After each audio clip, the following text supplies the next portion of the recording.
Today happens to be the National Youth Day on the occasion of Swami Vivekanand's birth anniversary. His mission was to bring about a change through mobilization of the youth. You too have been referred to as the Swami Vivekanand of today by many media articles. Since you work quite intensively with the young population, especially with the leading institutions of the country like IITs, IIMs, AIMS, etc. Sir, I would like to ask what you think is a major difference in youth engagement from Swami Vivekanand's time to today. Is it easier now or is it more difficult or are there the same challenges? I would request you to please throw some light on this. You see, the youth is always in a peculiar condition. And the peculiar condition is that the body, in a short span of, let's say, 6-7 years, attains almost a sudden maturity. If you consider the lifespan of a human being, 75-80 years on an average, 6-7 years is almost sudden, right? And you are a very changed biological being at 18 compared to what you are at 12, right? It just happens. And you have attained biological maturity, which means you can do a lot of things that adults can, and also you have energy comparable to other more grown-up adults, let's say those who are 30-35 years old, right? And all that has just happened when you were passing through your formal schooling and college or university education, right? Suddenly you find yourself a grown-up adult. No, life has not yet given you too many years to gather experience from, but it has given you the energy to shake things up, the power to procreate, and the responsibility to build systems, engage with systems, earn for yourself, right? All these things have suddenly come to you. You think of the two important decisions that people make in their lives, which is choosing their education and career. That's the first part of the decisions. And the second one being engaging with another human being of the other gender, and possibly marrying. Both these things get done right when you are quite young, and you don't really know the world too much. So that's the condition of the youth. Having a lot of potential, having a lot of energy, but not having enough understanding. Your schooling, your college education, during which you are growing up, does not cater to your inner development needs. That is taken as a given. It is assumed that the person is growing up in a physical way, therefore the person is also gaining inner maturity parallelly, which is a huge assumption, which is an erroneous assumption. That does not just happen. So what happens is that all this energy that the youth has is driven not by the understanding of the youth, but by the random forces of social, cultural, biological conditioning that operate upon you. That was the situation 100 years back, 120, 130 years back, if you're talking of Swami Vivekanand's times.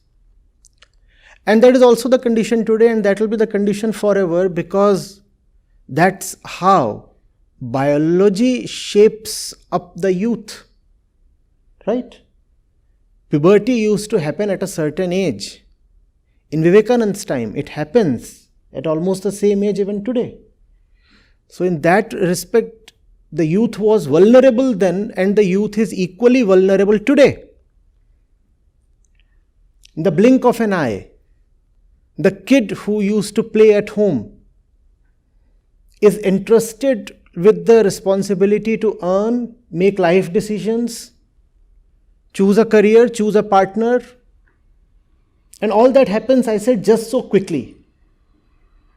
Has the youth been equipped decently, responsibly to take all those decisions? No, that does not happen. So instead of understanding, what we have is conditioning. What was the conditioning operating at the time of Swami Vivekanand? The conditioning was twofold. Biologically, in the physical sense, the youth of that time was not quite strong. And mentally, the youth had been conditioned to believe that life is all about weakness and misery and defeat and subjugation. The genius of that monk lies in challenging both these conditionings. He said, first of all, you need to be physically strong. If you are little and weak and sick all the time, then there is not much that life can offer you. He said, strength must be the first quality, and weakness must be considered as the foremost problem, even the first sin. Weakness must be considered extremely abhorrent. Any feeling of helplessness or subjugation has to be kept aside. So he said those things, but if you see what he was challenging, he was not really challenging weakness, he was challenging conditioning. It's just that in those times, conditioning expressed itself as weakness. If you look at the average height of a 20-year-old today, you take a sample, 100, 200 youngsters, all 20 years old, and you look at their average height and average weight, you'll find the average height a couple of inches more than the height that was there in 1890 or the year 1900, Swamiji's times. Similarly, weight. You all have gained in weight. The youth of that time was quite emaciated. And if you look at girls especially, the difference in height and weight might be even more significant. Now, I'm saying this from my hunch. You can corroborate the data from wherever it is available, if at all it is available. I think the data will validate what I'm saying. So there was a lot of weakness at that time, and poverty, and subjugation. India had simply been crushed and trampled over. And there was so much illiteracy.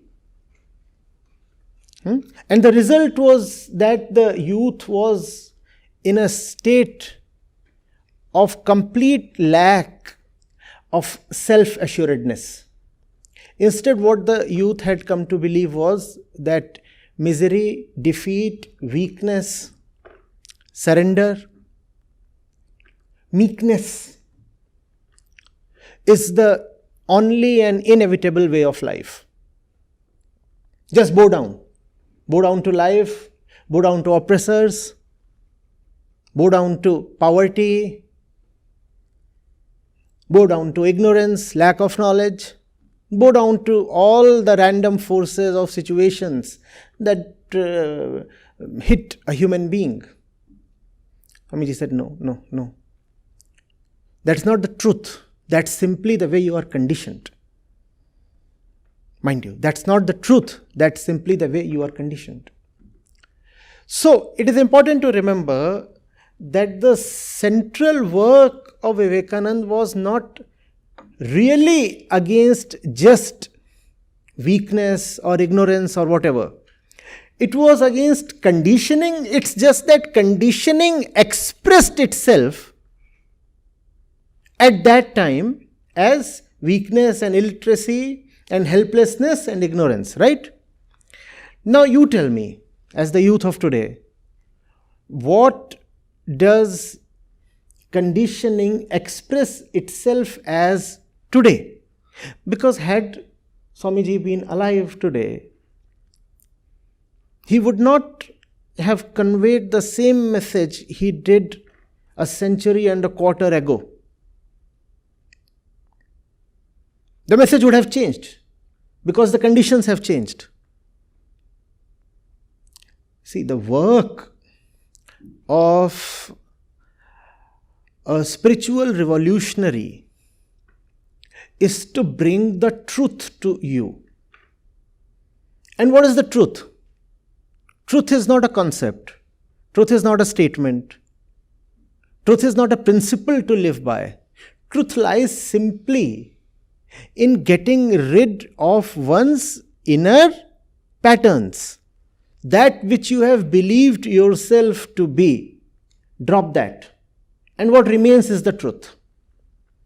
Whatever you have become by chance, by ignorance, drop that, and what remains is the truth. So had he been around today, how would he have conveyed the message of truth? What has the youth of today become? Are we together? You see, his work lied in challenging what we have erroneously, falsely become. Year 1900, year 1890, that was the time when he was the most active. What had the youth become then? At that point, what was the condition of the youth? You remember conditioning. How had the youth of that time taken shape? What was the condition? What were they thinking? What did they look like? What was their belief system? Think of that. What were they saying? Let's say you meet someone from that time, right? 20 years old or 25. And what is that person saying? What is that person saying? Come on, please. First of all, how does he look? He or she. How does he look? Famished. And skinny. Because famished, hence skinny. And is he well read? What does he believe in? Superstitions. Wonderful. Lovely. When he looks at a white man, how does he feel? Inferior and afraid. Right? And what else? How does he, for example, look at other castes? Let's say he belongs to one of the so-called upper castes. How does he look at the so-called lower castes? Now this fellow himself is in tatters, but he is looking at a fellow human being, a fellow Indian, as untouchable, probably. Huh? How, if he is a male, how does he look at women? Lower, inferior beings. Right? And he is conditioned to believe all of that. Probably he is a flat earther. Quite probable, right? Does he know where America is? Quite possible he also looks at other communities with a lot of distaste. Right?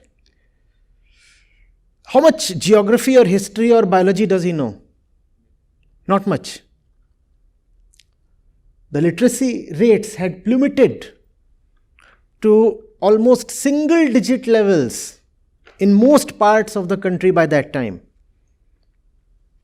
Such was the devastation, such was the havoc wreaked upon the education system, especially after 1857. People were not getting to learn, to read, to write. The existing system of education had been devastated. And no alternative, no mass-based alternative at least, had been created. So people were largely illiterate. So that's his situation. And when you look at him today, what do you say? Oh, he is so blinded by his beliefs. You know, when you look at him, you will say, a poor fellow. Inwardly, that fellow is very, very confident. He was so confident that in some way, he actually managed to obstruct Swami Vivekanand.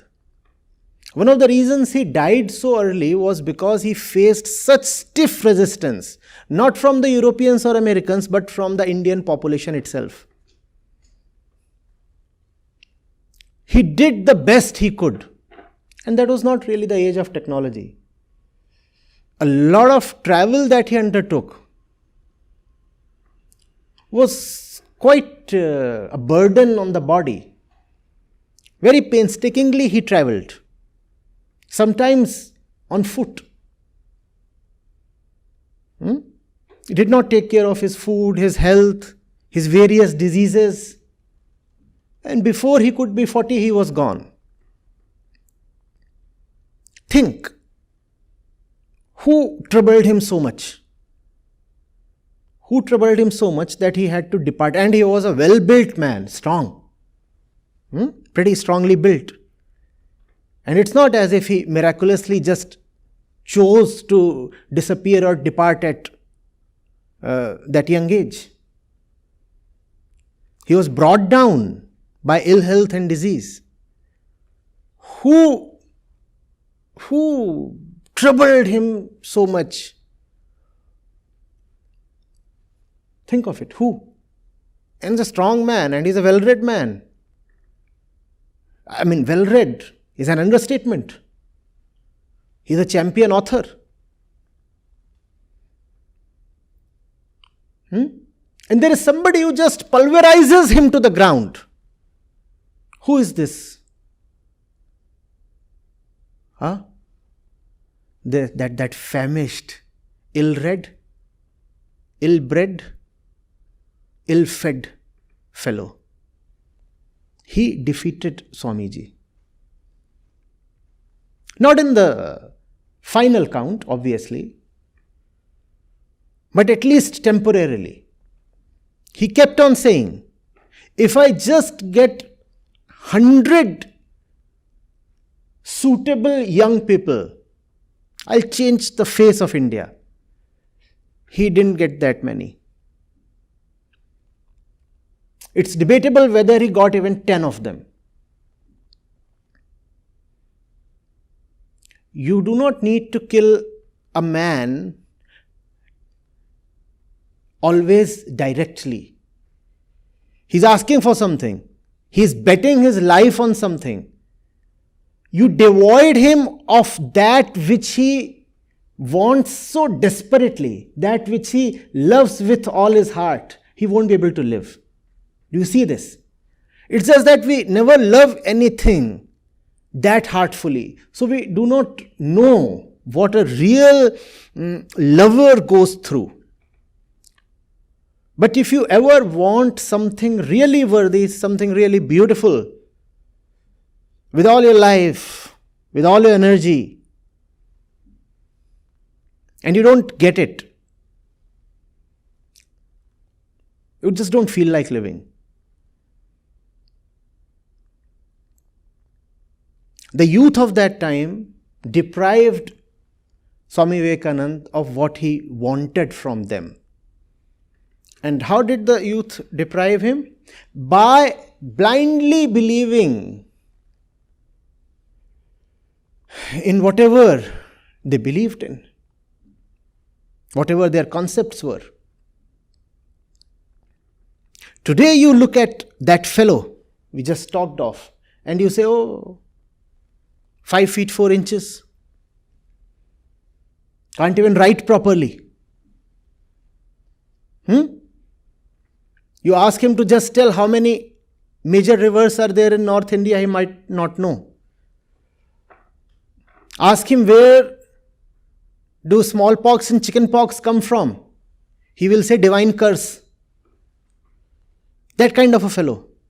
But that fellow, who is most probably racist, casteist, sexist, ignorant, that kind of a fellow manages to obstruct the work of a giant like Swami Vivekananda. That is the power of conditioning. It is conditioning that the Swami was fighting against.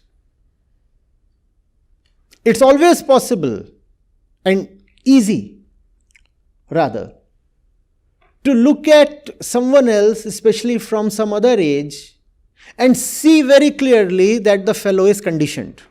Right? For example, today, if that fellow, imagine him standing here. Imagine. Today that fellow tells you, women do not need to be educated. You won't even feel like countering him, right? Some of you would laugh at him, others won't even feel like laughing at him. You would simply want to look elsewhere at something that is more pleasant, more meaningful, more sensible. But that fellow is very, very confident.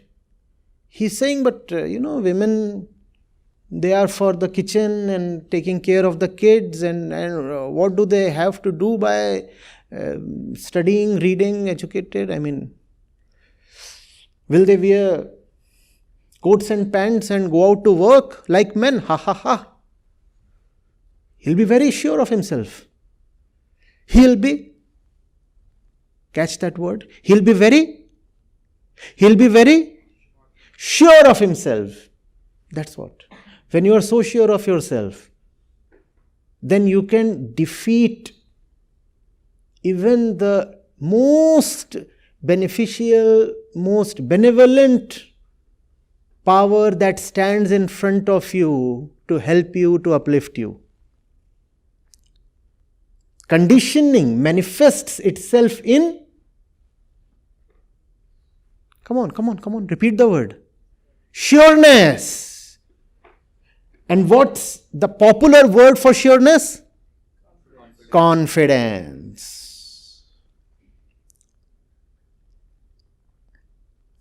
That skinny fellow, if you send his blood to some pathology lab, he would be found deficient in 20 things.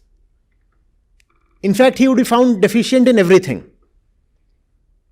He might even be found deficient in a few organs. The fellow does not have a liver. That kind of deficiency. But he is not deficient in confidence. Deficient in everything, but not in.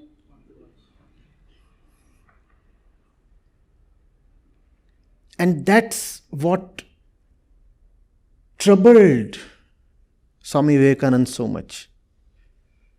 He actually laid down his life. It's just that when you are killed by a gun, then you can see the blood flowing.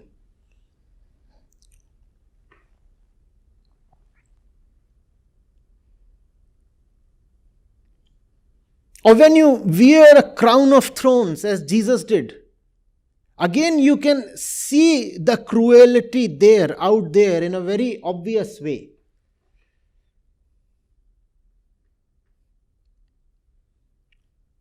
Or you find Socrates being made to drink poison. You can see it. Your eyes can see that. So you know this is murder. But when a Vivekanand dies that way, you do not see the blood flowing, and you do not see the thorns, and you do not see the poison.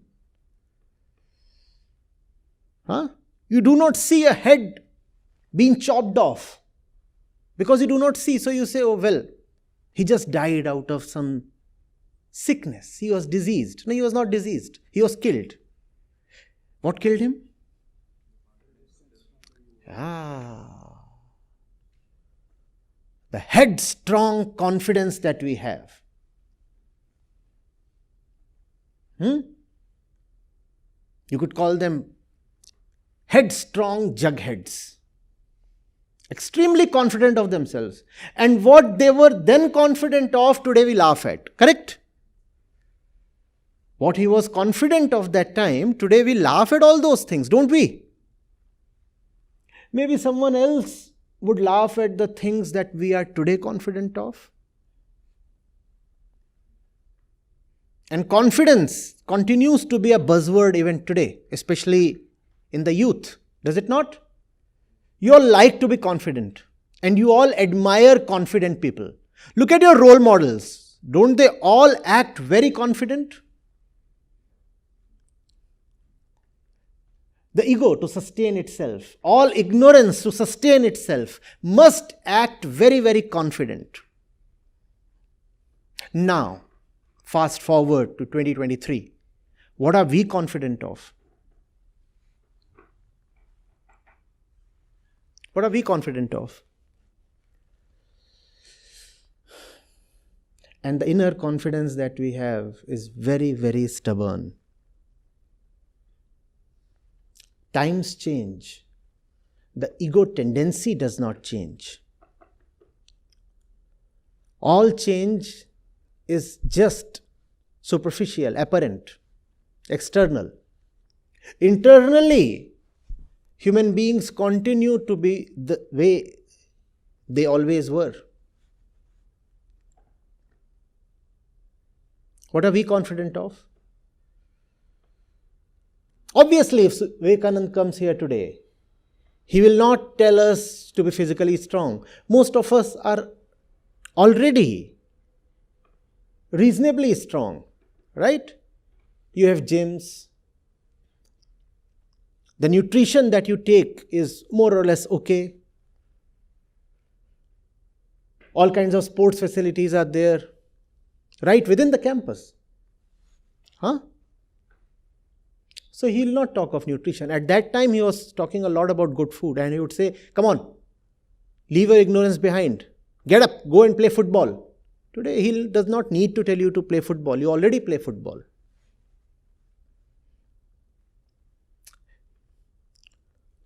What will he need to address today? What are you confident of today?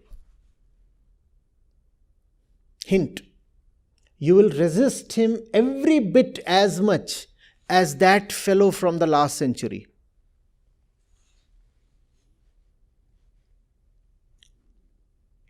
Nobody wants to accept a Swami Vivekanand. His lot, his fate is to be resisted. He was resisted then, he would be resisted even today. He was resisted by everybody, including the youth. Then it is the youth that would resist him even today. Now that's very counterintuitive, because we love to talk of Swami Vivekananda as a youth icon, Right? Swami Vivekanand, the favorite of the youth. Youth icon, youth icon. And here I am, asserting that were he to be here today, it is the youth that would resist him the most. Because the work of a spiritual revolutionary, of the knower of Vedant, and it is Vedant that Swamiji was most fond of. He worshipped Vedant, not any god. To him, Vedant was sacred. His work is to challenge the conditioning of the day. In that alone lies the worship of the truth. Challenge conditioning. What are we conditioned as? What are you conditioned to believe in? Tell me, please.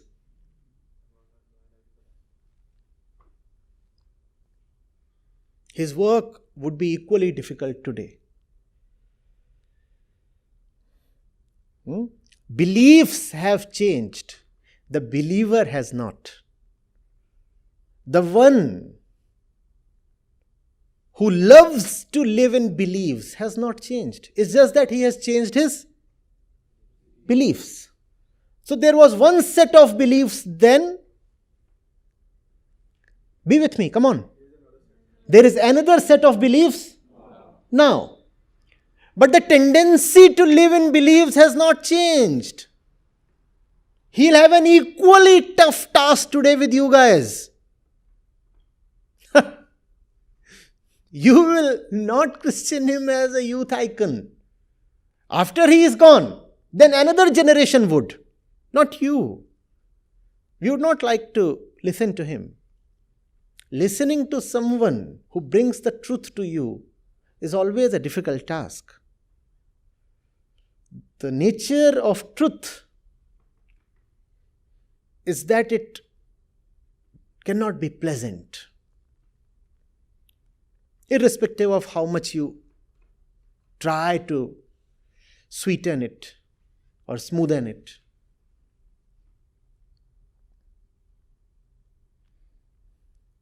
Are you getting it? Think of this. So many people would assemble to listen to him. When he returned from the States, a huge procession greeted him right at the port. But when he asked for just 100 people who could be his soldiers, he was denied.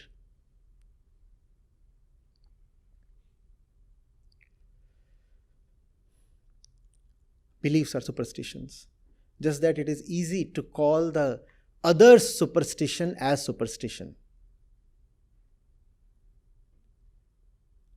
Our own superstition we call as a sacred belief or holy culture or passion, right? In a non-religious, non-cultural context, your personal belief you will call as your passion, but even that is superstition. And when that is challenged, one does not like it.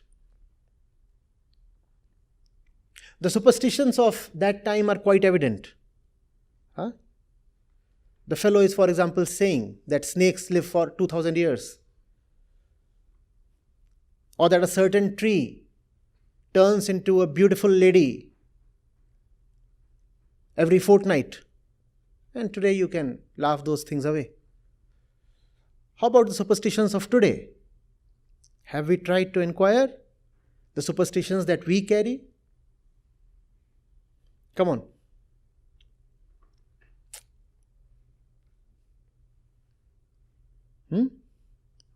Risk a guess at least.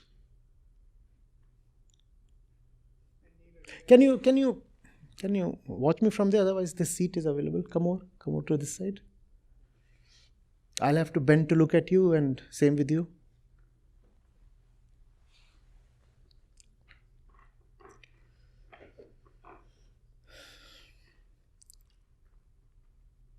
Yeah, what are the superstitions we carry?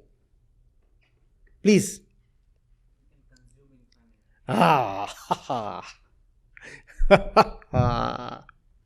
Consume, consume, and consume. Consume. Come on. Have more. That's the purpose of life. Happiness is the purpose of life, and happiness is obtained through consumption. Happiness is the purpose of life, and happiness comes through consumption. And Swami Vivekanand will again have to fight this superstition till his last breath. And he'll again be defeated. We'll not let him win. Consume everything you can lay your hands on. Consume your own body, consume somebody else's body, consume all the resources the earth does not even have to offer. Consume the plants, the animals, the mountains, the trees, the rivers, the air. Consume just everything possible. Have it. We don't like to call it a superstition. We'll say, oh, but it's a choice. It's a way of life. It's not even a way of life. It's the purpose of life.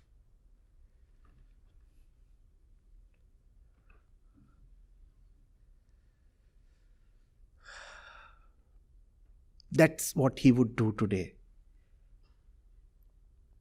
What is a superstition? What is a superstition? Believing in something without having inquired till the last detail. Right?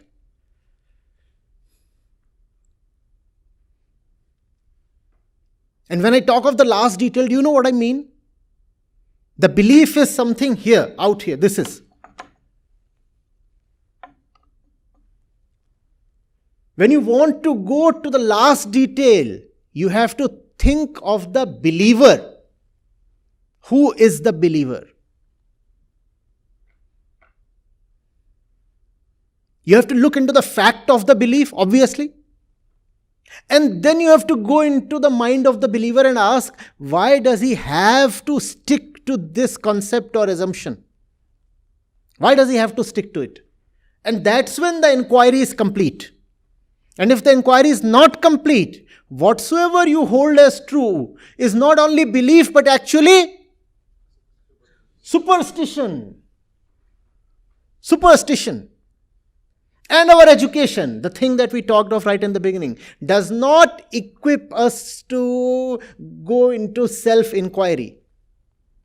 We do not know why we think the way we do. We do not know why we desire the way we do. We all want so many things in life, but we do not know why we want something. And if you do not know why you want something, whatever you want will be perilous to you. Irrespective of what you want, it will hurt you.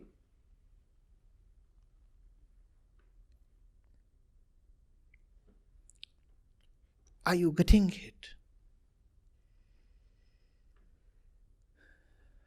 Come on, come up with a few more superstitions. It's fun.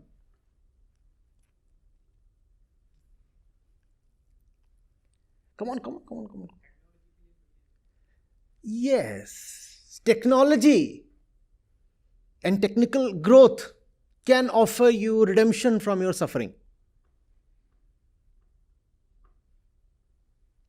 Technology can only do what you want it to do.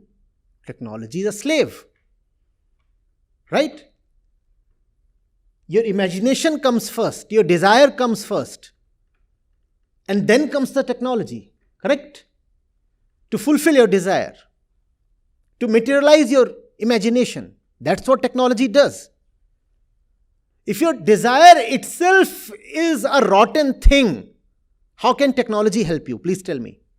Your desire is to kill the other. You come up with the most powerful fusion device possible. It's a state-of-the-art thing. The greatest hydrogen bomb ever made.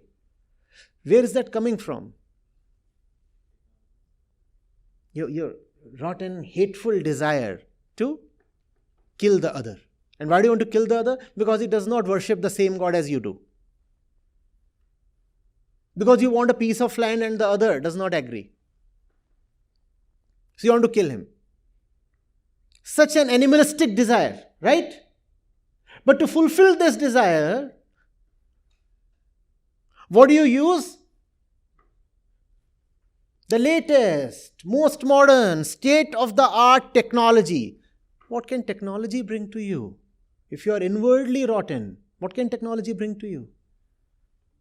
Technology will simply become an expression of your inner diseased state. Right? What other superstitions? I hope we are capturing this. This is very important. Yes.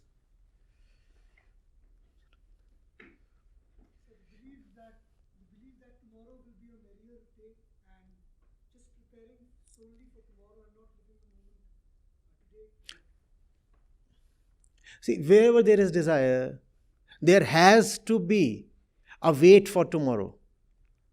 What does a life based on desire mean? Work today based on your desire, and tomorrow you will have fruits of your action. So you'll have to necessarily live in tomorrow. And what does that entail? Something very dangerous. What that means is you cannot live in love. You cannot work in love. You cannot do something just because you love it. This quest for tomorrow means that all the value has been postponed to the future. Where does value lie? Where does value lie? In the desirous mind, where does value lie? In the future, because that's where the imagined fulfillment of desire is. No desire gets instantaneously fulfilled, right? What is the nature of desire? You desire something, then you work to attain it, and you attain it 2 days later. And 2 days later, you imagine that you will be fulfilled. It's just that 2 days later, there is something else. And you're never really fulfilled. But forget about the future. What does this continuous state of desire do to the quality of your existence, which is right now? It leaves you deprived, impoverished. You have nothing right now. Everything has been scheduled to the future. All the goodness, all the fun, all the joy has been marked to the future. So how are you right now? That nobody wants to talk of. Come on, become something. Now all becoming again lies in the... So how are you right now? Blank. Nothing. I have nothing. I have nothing. But nobody wants to call it as a superstition. You see, the usual superstitions have all been killed by science, mostly. Because they were objective superstitions. Right? Like, you must not take food at the time of the lunar eclipse. Now that's an objective superstition. It has something to do with objects. Which objects are we talking of? The moon, the earth, and the food. All these three are objects. Now science will defeat all these superstitions because science is very well equipped to deal with objects. So all the objective superstitions are gone. Swamiji would be very happy. But then he will look at the other side, the subjective side, and his face will turn pale. All the superstitions are now subjective. And how do you defeat them? Objective superstitions can be defeated. For example, it was superstition that, let's say, the Nazi blood is superior to and purer compared to the other races. How was this defeated? You just take blood samples and compare, and science has defeated that, right? So we kept talking of the pure Aryan blood, and nobody talks of that today. There's nothing called the pure Aryan blood. You could be an Aryan, a non-Aryan, you could be anybody. Blood is blood. Science defeated that. But if you say, in your mind, for example, that getting settled quickly or getting retired quickly is the purpose of life, how does science defeat that? Tell me. Science has no answer there. And that's the superstition of today. Hustle. Earn quick bucks by doing any damn rotten thing. And then retire at 35. And if you don't feel like doing that thing exactly because it is so rotten it cannot be done, then listen to some huge money bag industrialist, capitalist, influencer or motivator and push yourself back to that same rotten job so that you may retire early. Science has no answer to this kind of superstition. Because it is, come on, be with me. Subjective. Science cannot deal with subjective things. You fall in love with a pig. Science cannot correct you. All that science can tell you that it is a pig. You still say it's my subjective decision to roll in the shit with the pig. The science will remain silent. What can science do now? Science can at max tell you what all kinds of bacteria are present in that filth. Beyond that, science can't do much. It's a subjective thing. And the superstitions today are all subjective. How do you fight that?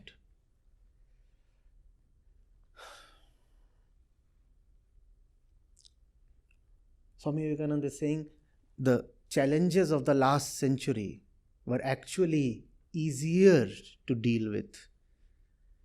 At this moment, the challenges are almost impossible to tackle. You could demonstrate to someone that his belief is a mere superstition. But how do you demonstrate that your subjective concepts, your way of life, your principles, these are all just worthless, false, baseless? How do you demonstrate that? It's very difficult. And the youth has been greatly indoctrinated today, especially in a country like India, because it's a young country. So if you can capture the youth, you have captured everything. You have also captured the future, right? The ones who are young today will be the earners of tomorrow. Catch them young. That's how they say. Catch them young. And you have been indoctrinated.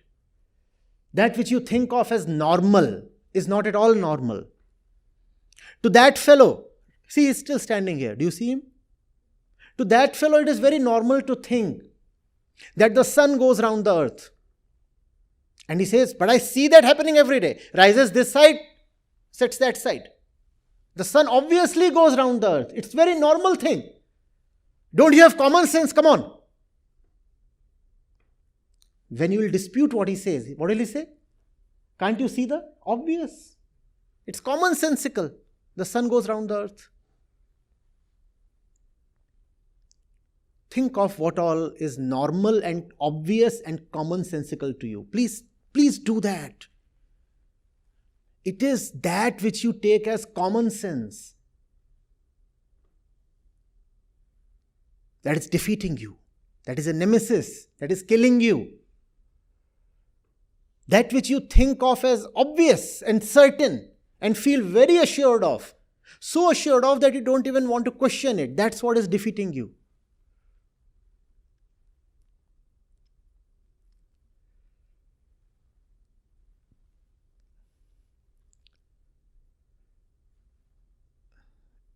Am I making sense, or is it?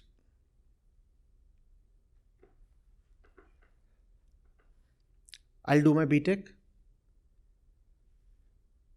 And 3 roads arise from there. Or maybe 4 or 5 max. A job, MS, MBA, or I go and fall into the lap of my family and say I'll be part of the family business. Huh? That's all? That's all? Startups, fine. How do you know that all this is not a superstition? Come on, please. How do you know? Now, don't dismiss it as being obviously an insane question to ask. You all are very sane people. For the next hour, just bear being a little insane with me. How do you know that this is not a superstition to choose just one among these 4 or 5 options?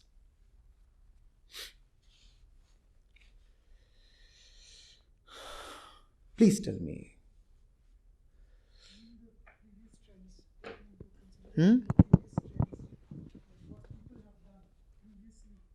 You are not a previous one. You are a current one. The previous ones are all dead. And they didn't live exactly glorious lives. Why do you want to emulate them? The friend we have standing here is also a previous one. Want to be like him? Why not? If the old is to be emulated, let's go for the older one.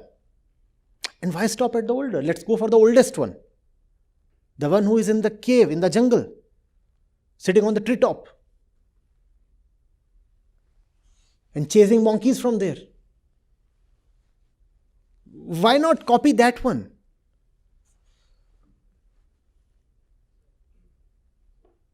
Something to visit.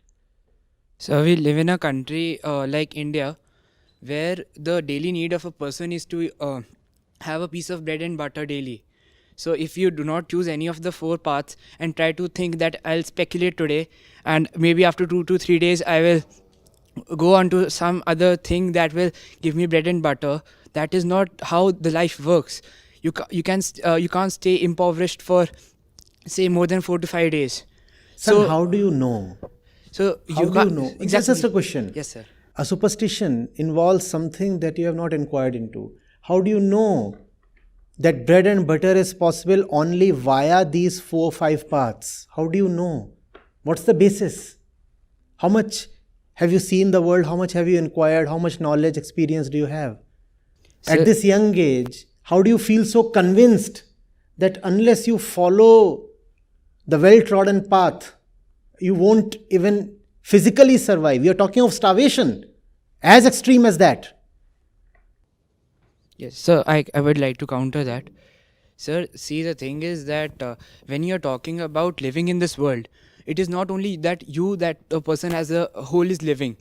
It is not Mahabharata going on that Lord Krishna can pause the time and everything will, and he can say any sermon and then that can be believed, or he can do any action and ask other people like for example, when this Karan was killed, the brother of Arjun, stepbrother of Arjun. Leave all that aside because all that is not fact. Fine, sure, So we'll what's leave the it. thing? We'll leave that.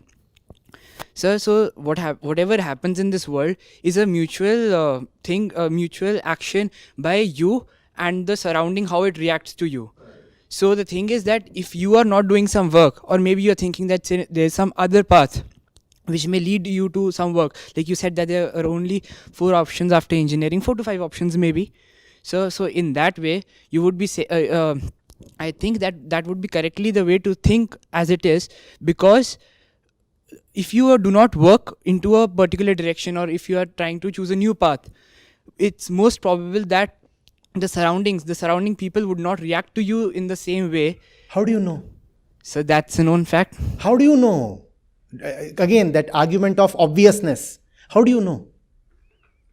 Very obvious. So, okay, fine. I'll give you an example. No. My question is, how do you know? Yeah. I'll give you an example. The question is, how do you know? Not give me an example. How do you know? It's an epistemological question. How do you know? Sir, can you speak? Sir, you give podcast on YouTube. Is it possible for you to say something against the Prime Minister of India today in your podcast? I actively say when I need to. Sir, but Even the Prime Minister probably knows that. Sir, but that would lead you into trouble. Probably Most it already certainly will. does, but fine. So It's okay. So, sir? It's a subjective thing, right? So, exactly. My question was, how do you know? Get into that. How do you know that you'll starve if you do not take these 4-5 paths? Sir, because it is scientifically proven. Scientifically proven. Which journal, which research paper, which lab, which scientist? So, that I do not know exactly, but... Then how do you know? Sir, because that is what we have been taught in our earliest classes. When In your we are in classes. school. Which book? Sir, textbooks. Which particular syllabus? Which board do you come from? Sir, ICSE. Any other person from ICSE here? By the way, I too am an ICSE product. Did you have any book that told you that you will starve if you do not follow any of these 4 paths? Any course, any book? How do you know? Sir, you need money to survive, right? How do you know that you won't have money outside these 4-5 paths?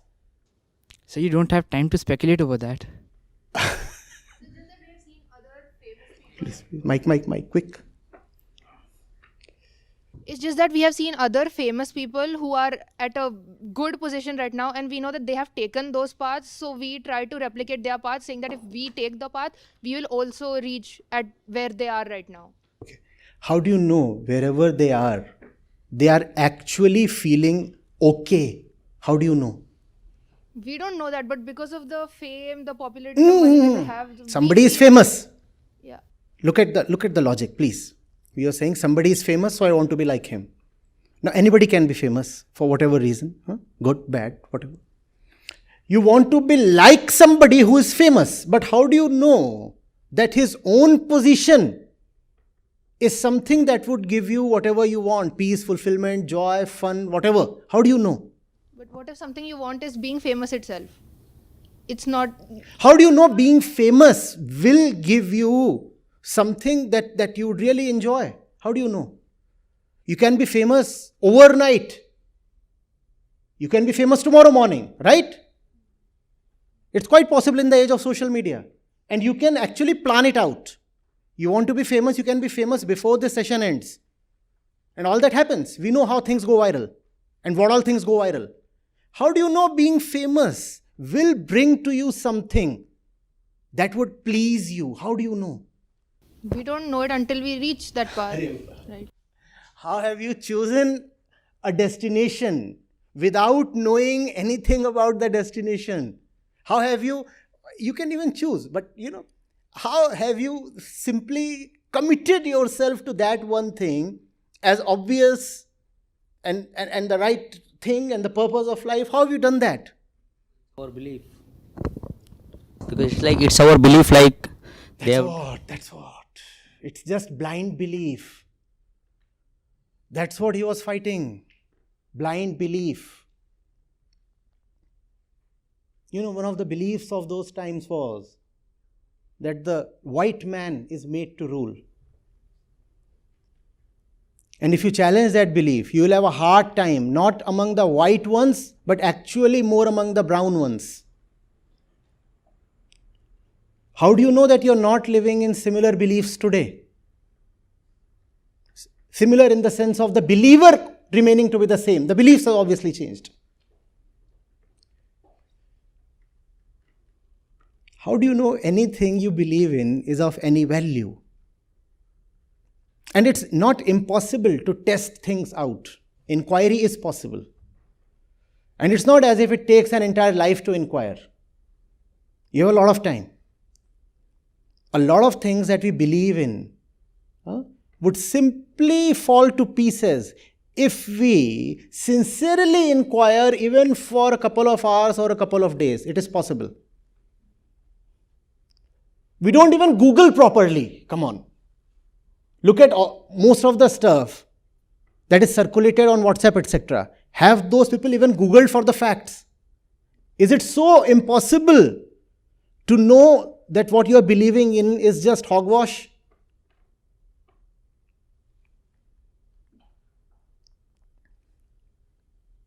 You want to be like someone. Have you even bothered to look at the facts of that person's life? Obviously, you cannot enter his kitchen or bedroom and look for first-hand information. But have you even bothered to glean through the publicly available information? Have you? How then have you accepted that person as your role model?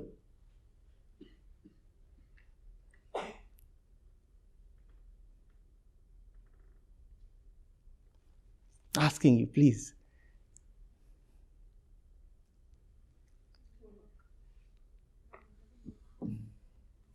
Son, how do you know? So, That question has still not been answered. Still not been answered. so the human brain works in the way the previous experiences have taught to him to be like. Sir, in that way, sir, if you could say that maybe 150 years ago Swami Vivekanand believed in a certain kind of a ideology. No, he didn't believe in any ideology. No, I mean certain principles that No, he didn't believe in principles. So you said right now No, I didn't. So that the stubborn man at that time was not The stubborn man had principles. Swamiji didn't have principles. He was a destroyer of principles. So but you eventually, if you are destroying some principle, you are entrusting How some. do you know that destruction of principle is another principle? How do you know? Why do you come to such quick inferences? Sir, I think that's really the problem is we see what others are telling us. We do not go to the last details about everything. So that's what I think superstition was, is and will remain. Right. How now? What to do about it? I don't really know what we can do about But it. you're already doing something about it by acknowledging that that is the biological tendency of this animalistic brain. I think the first step itself is acknowledging the problem. Acknowledgement. Yes, that's the first step. Acknowledge that beliefs come quick and cheap, and they are most likely to be not only false but very, very dangerous. They'll consume your entire life. They'll consume your entire life.